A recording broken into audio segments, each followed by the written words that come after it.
10 মে 2024 অৰ্থাৎ অহাকালিৰ দিনটো অক্ষয় তৃতীয়া। দিনটোত ৰবি আৰু চন্দ্ৰ নিজৰ নিজৰ উচ্চ ৰাশিত অৱস্থান কৰিব। দিনটো বিশেষ সৌভাগ্যৰ দিন। কি উপায় কৰি গোটেই বছৰটোত ধন সম্পদ আহৰণৰ বাট মুকলি কৰি ৰাখিব তাকেই আপোনালোকৰ লগত শ্বেয়াৰ কৰিবলৈ আহিছোঁ। মাক লক্ষী সুপ্ৰসন্ন হ'ব। 21টা আম পাত বা অশোক গছৰ পাত আপুনি সংগ্ৰহ কৰি ল'ব। সংগ্ৰহ কৰি লৈ এটা খুব ধুনীয়াকৈ তোৰণ বনাই ল'ব।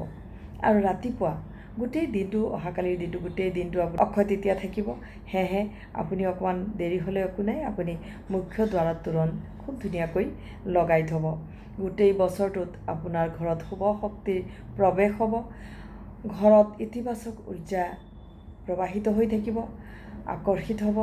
যিকোনো শুভ শক্তি আকৰ্ষণ হ'ব। আপোনাৰ ঘৰত ইতিবাচক উৰ্জা, মা লক্ষী সকলোখিনি ভাল ভাল বস্তু স্থাপন হ'ব। আৰু আপুনি গোটেই বছৰ ধৰি ধন সম্পদ আহৰণ কৰাৰ বাবে আপোনাৰ শক্তিশালী এটা মন, শক্তিশালী এটি আপোনাৰ আন্তৰিকতা বজাই থাকিব। 2 নম্বৰ উপায়টো হৈছে অক্ষয় তৃতীয়াৰ দিনটোতেই আপুনি এটা ষ্টীলৰ পাত্ৰ বা আপুনি এটা মাটিৰ পাত্ৰ অকণমান ডাঙৰ ল'ব।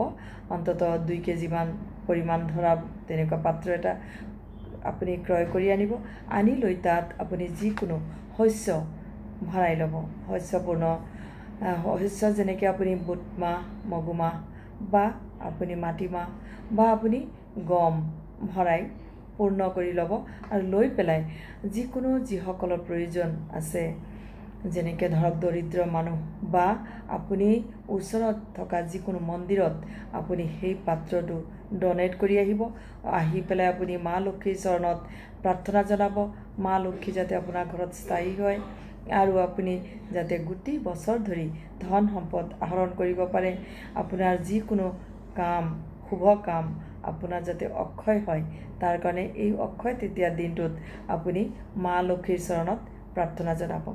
গতিকে আপোনালোকে এই কামটো কৰিবলৈ নেপাহৰিব। ধন্যবাদ।